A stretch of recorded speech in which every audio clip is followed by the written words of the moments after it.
Quran yang insya Allah akan dibersamai oleh Ibu Dr. Penti. Kepadanya disilahkan.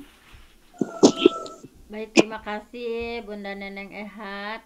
Bismillahirrahmanirrahim.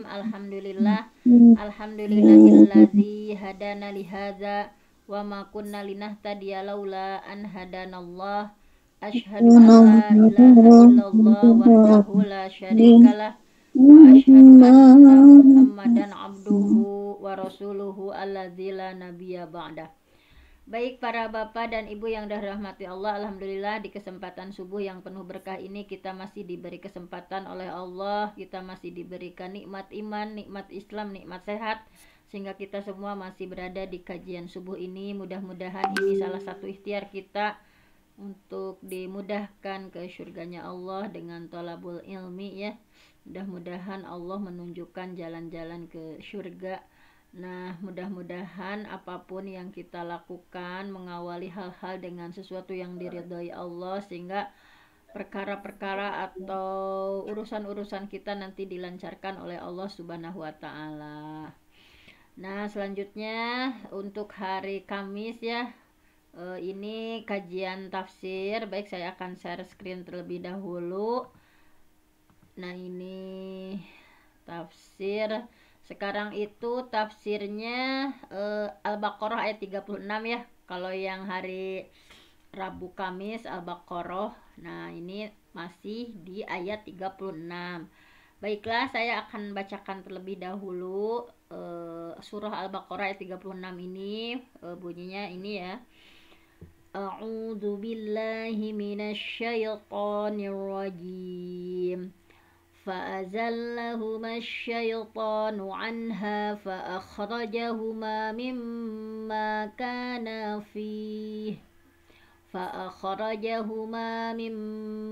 كان فيه وقلنا اهبطوا بعضكم لبعض عدو ولكم في الأرض مستقر ومتاع إلى حين. Baik, sudah dibacakan. Kemudian seperti biasa kita terjemahkan secara bebas ya. Fa'azallahuma. Kemudian azalla Allah ya, Allah menggelincirkan. Ada domir huwa di dalamnya ya. Fa'azalla, maka Allah menggelincirkan huma, keduanya, yaitu Nabi Adam dan Siti Hawa ya. Mohon maaf, ini salah nih, saya udah ngelindur ya. Asyaiton yang mengeluarkannya ya. Fa'azalla huma syaiton, maka setan azalla menggelincirkan huma kepada Nabi Adam dan Siti Hawa anha dari surga ya. Jadi anha di sana ada yang berpendapat kembalinya ke al jannah, ke surga, ada yang berpendapat juga ke syajaroh. Nah, tapi karena sudah populernya ya kembali haknya itu ke jannah, ke surga, marilah kita terjemahkan ke surga saja. Fa'azallahuma asyaitan, maka syaitan menggelincirkan keduanya, Nabi Adam dan Siti Hawa, anha dari surga, fa'akhrajahuma, dan mengeluarkan keduanya mimma kana fi ya, dari dengan keadaan yang semula. Wa qulna, dan kami berfirman, ini kata Allah ya, ihbitu ba'dukum li ba'din adu, turunlah kalian, nanti sebagian dari kalian akan menjadi musuh bagi yang lain. Turun kemana? Fil ard, turun ke bumi ya. Mustaqarrun, nah ini akan menjadi tempat kediamannya, yaitu fil ardi, di bumi. Wa mata'un ilahin, sampai batas waktu yang hin, waktu batu tertentu, hin itu ya waktu tertentu. Nah, kemudian kita lihat tafsir Jalalainnya ya, seperti biasa. Tafsir yang paling ringkas, yang paling sederhana, tafsir Jalalainnya kita lihat. Fa'azallahuma syaiton, fa'azallahuma syaiton, maka syaitan menggelincirkan keduanya, yaitu siapa ya? Iblis, yaitu oleh iblis. Azhabahuma, jadi azhabahuma itu maksudnya bahwa iblis ya di sini menyingkirkan gitu ya, menyingkirkan keduanya. Wa fi qiraah, dalam qiraat yang lain, fa azallahuma ini maksudnya adalah nahahuma anha. Jadi nahahuma anha itu bahwa ya sama, menyingkirkan Adam dan Hawa. Anha di sana itu dari apa? Darinya, yaitu al-jannah, dari surga. Jadi iblis atau setan ya sudah menyingkirkan Adam dan Hawa al-jannah, dari surga, bi an qala lahuma. Gimana cara menggodanya nih, cara menggoda iblis kepada Nabi Adam dan Siti Hawa? Bi an qala, dengan dia mengatakan lahuma kepada keduanya, hal adullukuma ala syajaratil khuldi, ya. Jadi setan itu memang ya pinter lah pokoknya. Dia bilang, mau nggak kalian cenah saya tunjukkan pada suatu pohon yang kekal gitu. Jadi hal adullukuma, apakah kalian mau aku tunjukkan ya, ala syajaratil khuldi, ada nanti sebuah pohon yang kekal sehingga akan mengekalkan hidup kalian. Nah, itu jadi ini tipu daya dari iblis ya. Wa qasamahuma, kemudian tidak lupa mereka itu bersumpah atas nama Allah gitu. Nah, ini pinter-pinternya iblis, bersumpah atas nama Allah, ini lakuma laminan nasihin gitu, bahwasanya aku ini ya hanyalah orang yang akan menyampaikan nasihat gitu, anjuran yang baik gitu. Nah, itu tipu daya iblis, tipu daya setan ya. Mau nggak ditunjukkan pada sebuah pohon yang pohon kekal ya, nanti kehidupan kalian akan kekal. Ini bersumpah atas nama Allah. Jadi demi Allah, aku ini gitu ya tidak lain hanyalah seorang yang menyampaikan nasihat gitu ya, nasihat baik untuk kalian gitu. Nah, sehingga ya dengan tipu daya iblis itu, fakula minha, maka Nabi Adam dan Siti Hawa pun memakan dari pohon itu. Fa akhrajahuma mimma kana fi, maka akhrajahuma, maka Allah mengeluarkan ya keduanya mimma kana fi, dari keadaan yang mereka alami semula. Apa keadaan yang mereka alami sebelumnya itu? Minan naim, asalnya mereka itu dapat nikmat ya, nikmat surga yang luar biasa, nikmat yang subhanallah ya, naim, mereka sudah enak-enak di surga. Wa qulna, dan kami berfirman, kata Allah, ihbitu ilal ardi, turun kalian ya ke muka bumi, ay antuma bima ishtamaltuma alaih min dzurriyyatikuma ba'dukum ba'di dzurriyyah li ba'din aduwun. Nah, jadi turun cenah kata Allah teh ya, bahwa turun kalian ke bumi gitu ya, kalian berdua ya bersama anak cucu kalian itu akan menjadi musuh bagi yang lain. Jadi memang sama Allah udah itu ya, antara manusia dengan manusia lain itu, keturunan Nabi Adam aduwun, ini ba'dukum bi ba'di dzurriyyah li ba'din aduwun, akan menjadi musuh li zulmin, karena apa? Disebabkan kezaliman gitu. Ba'dukum ba'do, sebagian kalian dengan sebagian yang lainnya.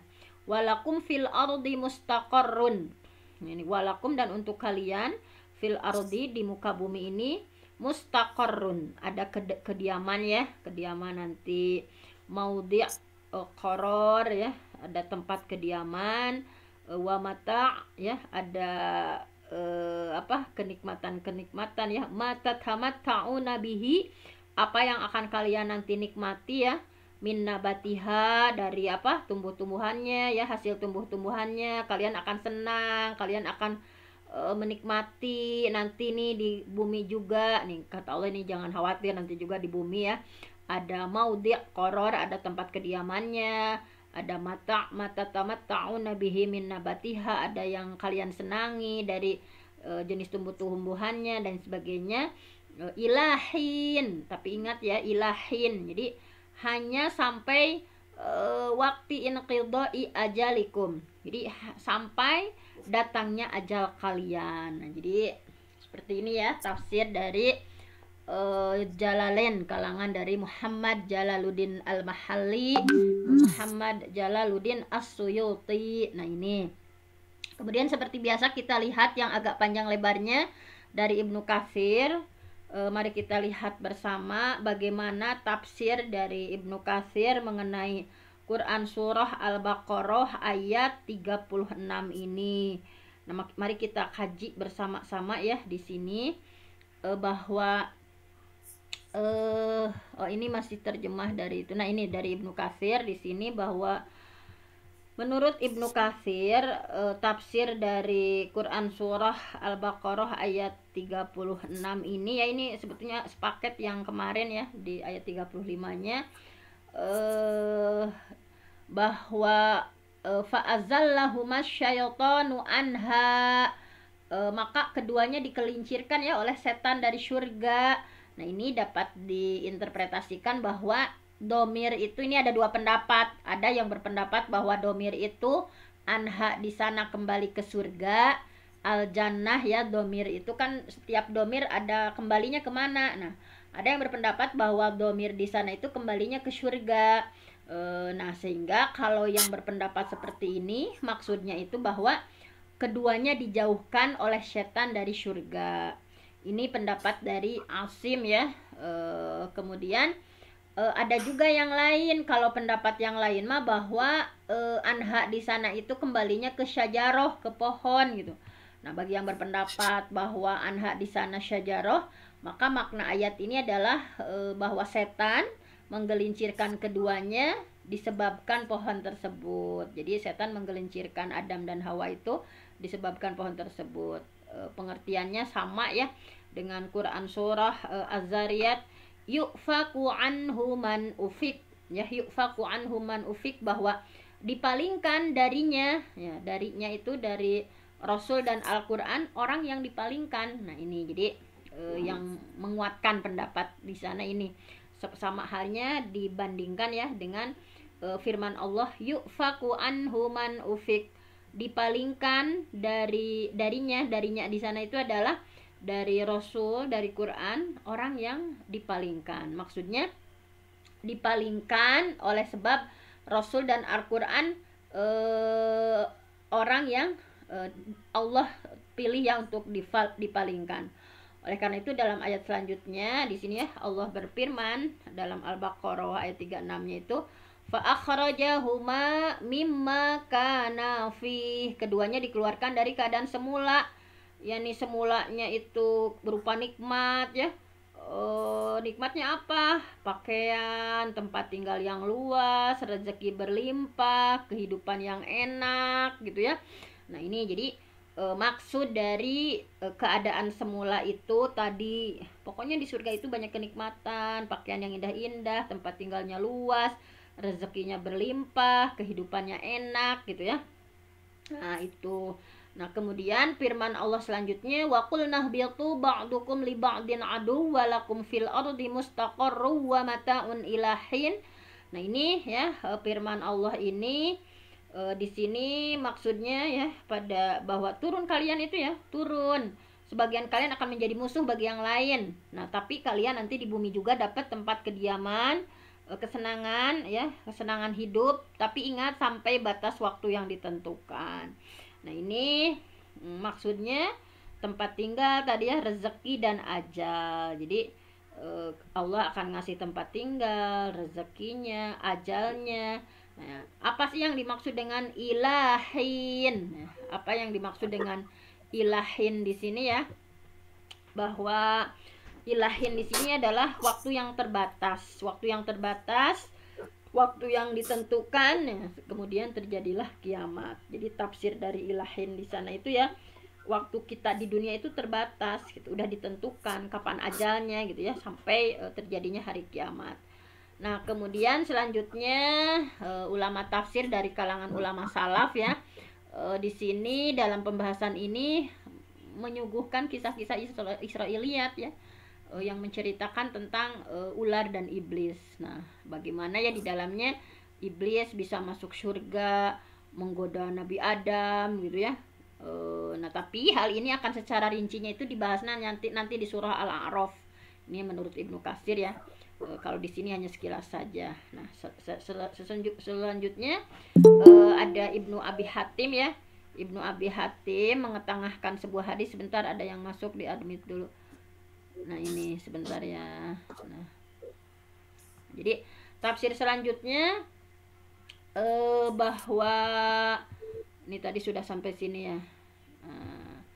Nah, Ibnu Hatim dengan berpendapat ya, ada mengutip salah satu hadis bahwasanya hadisnya itu innallaha, sesungguhnya Allah ya, ini menurut Ibnu Abi Hatim ya, bahwa Rasulullah pernah bersabda nih, hadisnya dari Ubay bin Ka'ab, singkatnya segini ya.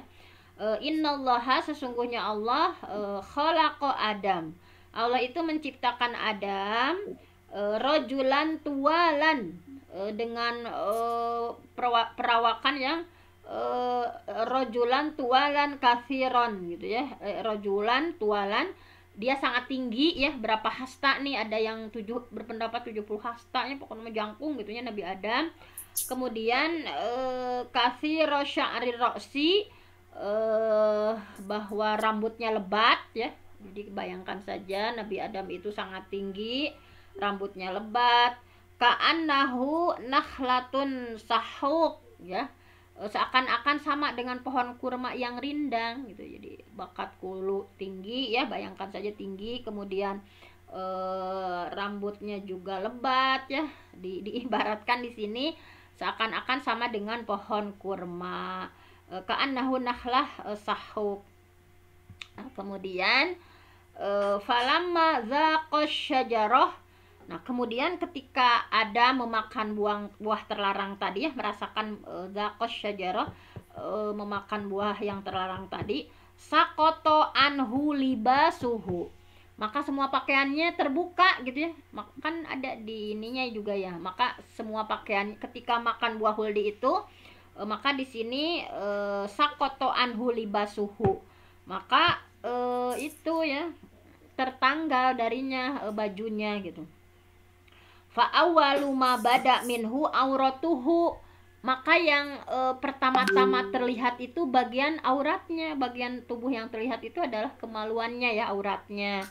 Nah, falamma nadhar ila auratihi ja'ala yashtaddu fil jannah, maka ketika Adam melihat aurat tubuhnya ya, maka ia berlari ya, berlari ke dalam surga, dan rambutnya menyangkut pada sebuah pohon gitu ya.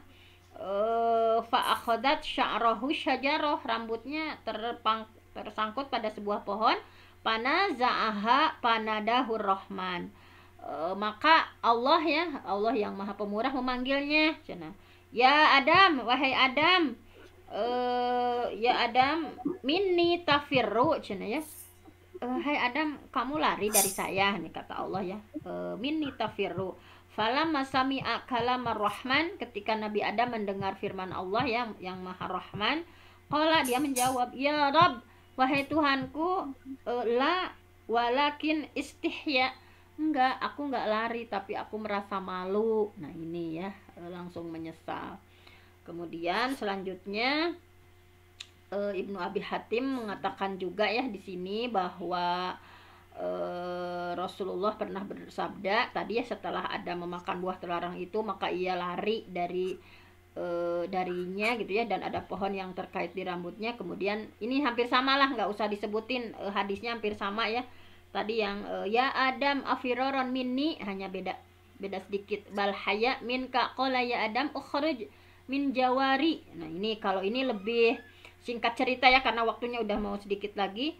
Intinya kalau di yang ini, wahai Adam, apakah engkau lari dariku? Ya Adam, afiroron minni, apakah engkau lari dariku? Qala bal haya minka, apakah engkau tidak, melainkan karena malu kepadamu, kata Nabi Adam. Qala, Allah berfirman, ya Adam ukhruj min jiwari, wahai Adam, keluar kamu dari sisiku gitu ya.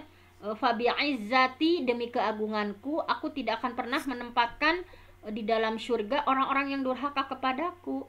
Ya Adam ukhruj min jiwari, kamu harus keluar dari sampingku gitu. Fabi izzati, demi keagunganku ya, kata Allah ini, la yusakinuni fiha man asani, tidak akan ada orang yang tinggal di surga orang yang durhaka kepadaku. Walau khalaqtu mislak mil al ardi khalqan summa asawni la askan tahum darul asin. bahwa ini kata Allah ya, seandainya nih Adam, dengerin nih kata Allah ya, aku menciptakan makhluk yang semisal denganmu, yang sama dengan kamu sepenuh bumi ini, kemudian mereka durhaka kepadaku, niscaya aku akan menempatkan mereka di tempat tinggal orang-orang yang durhaka, yaitu di neraka. Walaupun hadis ini predikatnya gorib ya, di dalam sanadnya terdapat inqita, bahkan i'dal ya, antara Qatadah dan Ubay bin Ka'ab. Nah kemudian ini ada yang berpendapat juga ya, Hakim mengatakan bahwa di sini Hakim mengatakan bahwa langsung saja ya, Ibnu Abbas telah menceritakan, tidaklah sekali-kali Adam tinggal di dalam surga, melainkan nih waktunya seberapa sih ya. Di sini ada tafsir Ibnu Abbas yang menyebutkan bahwa tidaklah sekali-kali Adam tinggal di dalam surga, melainkan hanya waktunya itu antara sholat asar sampai tenggelamnya matahari. Jadi dari asar ke maghrib gitu. Kemudian Al-Hakim mengatakan bahwa hadis ini sahih ya, dengan syarat asy-syaikhan ya, Bukhari Muslim, tetapi ternyata syaikhan juga tidak mengetengahkannya gitu ya. Nah kemudian ada juga pendapat yang lain nih dari Hisham, dari Hasan, yang mengatakan bahwa Nabi Adam itu tinggal di dalam surga hanya sesaat, selama sesaat saja di siang hari. Tapi hitungan surga dan di dunia kan berbeda. Satu saat di sana itu ya, satu saat di surga itu lamanya 130 tahun hari di dunia. Jadi kalau di surga istilahnya misalnya bahwa Nabi Adam itu hanya sebentar saja tinggal di surga, hanya satu saat. Nah, kalau diperhitungkan di dunia, satu saat itu sama dengan 130 tahun Nabi Adam menikmati surga. Subhanallah juga ya ini. Kemudian ada Abu Ja'far juga dari Ar-Rabi' bin Anas yang mengatakan bahwa Nabi Adam itu keluarnya ya, keluar dari surganya pada pukul 9, antara pukul 9 dan pukul 10. Nah begitu kata di sininya. Kemudian ketika keluar, Nabi Adam bawa sebuah tangkai pohon di surga ya, sedangkan di atas kepalanya memakai mahkota dari dedaunan surga yang diuntai ya, kayak sekarang diuntai misalnya menjadi untaian daun-daunan di surga. Kemudian As-Sadi mengatakan bahwa Allah berfirman, ihbitu minha, turun kalian semua dari surga.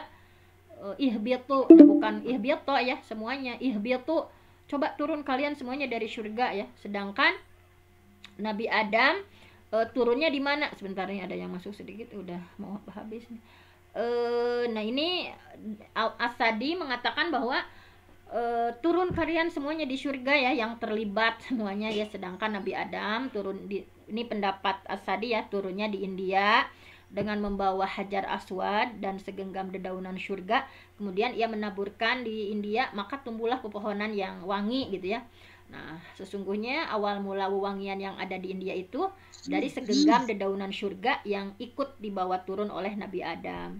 Sesungguhnya Nabi Adam menggenggamnya hanya terdorong rasa menyesal gitu ya, karena ia sudah dikeluarkan dari surga. Nah kemudian ada yang lain lagi ya, bahwa Imran bin Uyainah ya dari Ibnu Abbas menceritakan bahwa Nabi Adam itu diturunkannya di Dahna, salah satu wilayah di negeri India. Tapi yang lain berpendapat juga bahwa dari Sa'id, dari Ibnu Abbas menceritakan bahwa Nabi Adam itu diturunkannya di sebuah daerah yang dikenal dengan nama Dahna ya, terletak antara Mekah dan Taif.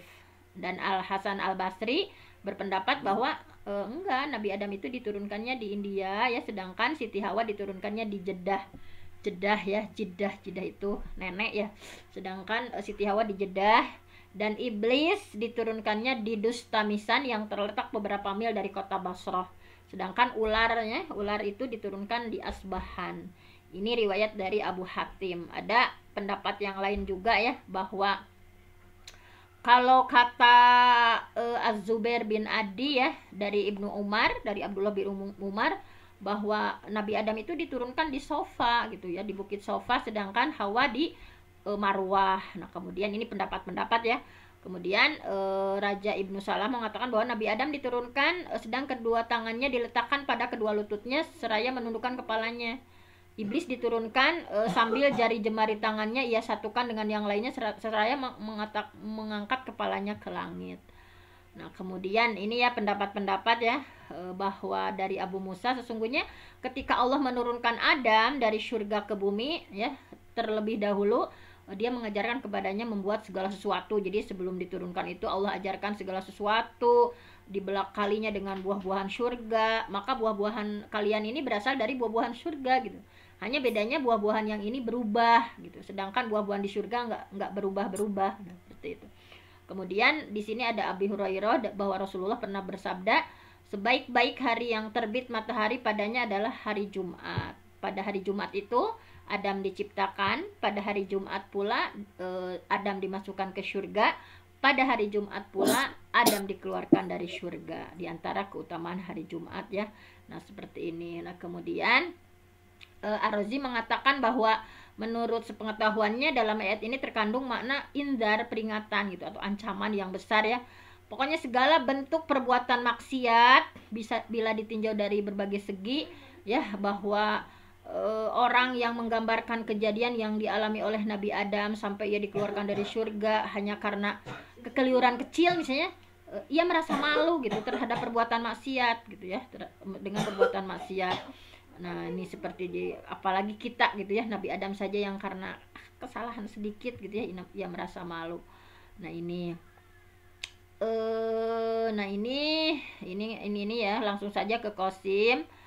Ini saya udah ya, bahwa intinya di sini dari Fathul Mausuli yang pernah mengatakan bahwa pada awalnya kita ini ya, pada awalnya adalah kaum penghuni surga nih. Kemudian kita ditawan oleh iblis ke dunia, maka tiadalah yang kita alami selain kesusahan dan kesedihan sebelum kita dikembalikan ke rumah tempat kita nanti ya, yang dulu dikeluarkan yaitu dari surga. Nah, kemudian ada yang mengatakan, nah ini pendapatnya, apakah surganya itu surga yang ditempati Nabi Adam itu surga langit atau surga dunia ya. Nah, jika surga tempat Nabi Adam dikeluarkan berada di langit ya, seperti yang dikatakan oleh jumhur ulama, nih ada yang berpendapat beda ya, maka kenapa iblis bisa masuk gitu ya, padahal dia sudah diusir dari sana gitu untuk selama-lamanya. Nah, pengertian selama-lamanya itu apakah tidak bertentangan dengan kisah tersebut? Nah, sebagai jawabannya bisa dikatakan bahwa memang pemikiran seperti ini yang dijadikan dalil bagi orang yang mengatakan bahwa surga yang dulunya ditempati Nabi Adam itu berada di bumi gitu, bukan di langit, seperti yang dijelaskan secara rinci dalam permulaan kitab Al-Bidayah wan Nihayah. Ini hanya itu saja ya, hanya apa ya, pendapat-pendapat para ulama. Nah, sehubungan dengan pernyataan tersebut, jumhur ulama mengukakan bahwa jawabannya beda-beda ya, antara lain bahwa iblis memang dilarang masuk surga gitu bila masuknya itu dengan cara baik-baik, tapi jika dia masuknya dengan mencuri-curi atau menyusup dengan cara yang hina ya, nggak ada yang bisa mencegahnya gitu, Allah tidak mencegahnya gitu. Karena itu ada sebagian dari mereka yang mengatakan sebagaimana apa yang disebut dalam kitab Taurat bahwa iblis itu masuk ke dalam surga melalui mulut ular gitu ya, masuk terlebih dahulu, lalu ular masuk ke surga. Jadi mula-mula iblis masuk ke mulut ular, kemudian ularnya yang masuk ke surga. Nah, ini menurut sebagian ulama dapat pula diinterpretasikan bahwa iblis menggoda Adam dan Hawa dari luar pintu surga. Nah, ini banyak pendapat ya. Jadi cara ngegodanya itu dari luar pintu surga gitu. Sebagian lain mengatakan bahwa iblis menggoda keduanya dari bumi. Nah, ada juga yang dari bumi, sedangkan keduanya masih berada di dalam surga di langit. Ini menurut Jamaah-Sari dan lain-lainnya. Al-Qurtubi dalam pembahasan ini mengatakan bahwa hadis tentang kisah ular dan membunuhnya serta penjelasan mengenai hukumnya, dan ternyata pembahasan yang itu baik dan berfaedah. Nah, terakhir mohon maaf nih itu ya, tanggung. Nah, ini menurut Imam Al-Baidawi dalam kitab Anwarut Tanzil wa Asrarut Ta'wil bahwa ulama berbeda pendapat ya. Tadi cara iblis menggoda Adam dan Hawa itu, sebagian ulama mengatakan bahwa iblis mengubah rupanya lalu masuk ke dalam surga, kemudian ngobrol ya dengan keduanya. Ulama lain mengatakan bahwa cara iblisnya itu membujuk keduanya dengan melemparkan was-was dalam hati keduanya. Ada ulama juga ya, kata Imam Al-Baidawi bercerita bahwa iblis dilarang masuk ke dalam surga, tapi ia tidak dilarang masuk untuk menggoda Adam dan Hawa gitu. Kalau secara baik-baik memang dilarang, tetapi ia tidak dilarang untuk masuk menggoda Adam dan Hawa. Tapi ulama lain mengatakan bahwa iblis memang menunggu di pintu gitu ya, menunggu di pintu surga lalu memanggil keduanya. Tapi ulama lainnya mengatakan bahwa iblis masuk ke surga dengan rupa hewan ya, sehingga tidak dapat dikenali oleh malaikat penjaga surga gitu. Ulama tafsir lainnya juga mengatakan bahwa iblis masuk ke dalam mulut seekor ular tadi ya, yang kemudian membawa masuk iblis ke dalam surga. Sementara ulama lainnya bercerita bahwa iblis mengutus pengikutnya ke dalam surga untuk menggelincirkan Adam dan Hawa. Tapi yang pasti hanya wallahu a'lam bimuradih, itu hanya pendapat-pendapat para ulama ya. Pokoknya mengeluarkan keduanya dari keadaan semula, yaitu maksudnya adalah kondisi mulia, kenikmatan gitu ya, kata Imam Al-Baidawi. Nah, sedangkan kata kalian ini ditunjukkan pada Nabi Adam, Hawa, iblis, dan kelak keturunan mereka ya, ihbitu kan kalian ya antum. Adapun waktu tertentu adalah kematian. Kalau ini ya ditafsirkannya ilahin di sana itu adalah kematian atau hari kiamat. Nah, ini terakhir bahwa Imam Al-Baghawi, setan di sana itu adalah makna setan itu orang yang jauh dari kebaikan. Syatona itu artinya ba'uda, jauh dari kebaikan, ba'uda min rahmatillah, jauh dari rahmat Allah. Keadaan semula ini maksudnya adalah kenikmatan surga. Imam Al-Baghawi ya mengutip dialog Allah dengan Nabi Adam. Bukankah ku perkenankan apa saja leluasanya di surga selain pohon itu, nih kata Allah. Benar ya Allah, tapi aku tidak mengira ada orang yang bersumpah dusta dengan namamu. Nih karena digoda setan ya, bersumpah dusta atas namamu. Kalau begitu, kuturunkan kamu ke bumi. Kamu tidak akan menemukan penghidupan kecuali dengan bersusah payah, nih kata Allah. Nah, terakhir dari Al-Baghawi nih, Imam Ibnu Katsir dalam kitab tafsirnya ya, tadi ini kesimpulannya. Perihal kisah ular dan iblis adalah cerita Israiliyat. Adapun cerita masuknya iblis ke surga dengan cara menggoda Adam nanti secara detail dijelaskan dalam surah Al-A'raf. Nah, kemudian Al-Hakim, kata Ibnu Katsir, mengutip riwayat Ibnu Abbas yang mengatakan bahwa Nabi Adam itu tinggal di surga selama waktu asar saja sampai maghrib ya. Kalau Al-Hasan mengatakan Nabi Adam tinggal di surga itu sejenak gitu, saatan ya, sejenak, selama sejenak siang saja. Kalau sa'ah di surga itu sejenak di sana itu, kalau dibandingkan dunia itu 130 tahun. Nah, itulah tafsir-tafsir hari ini ya. Di sini ada masih sedikit-sedikit ini yang tadi ya, yang tafsir Ibnu Katsir. Mohon maaf nih ada kelebihan 8 menit karena tanggung kalau mau dibesokkan ya. Mudah-mudahan, mohon maaf sekali lagi atas segala keterbatasan. Yang benar datangnya dari Allah, yang salah dari saya sendiri. Aku qouli hadza wa astaghfirullah li wa lakum. Wassalamualaikum warahmatullahi wabarakatuh.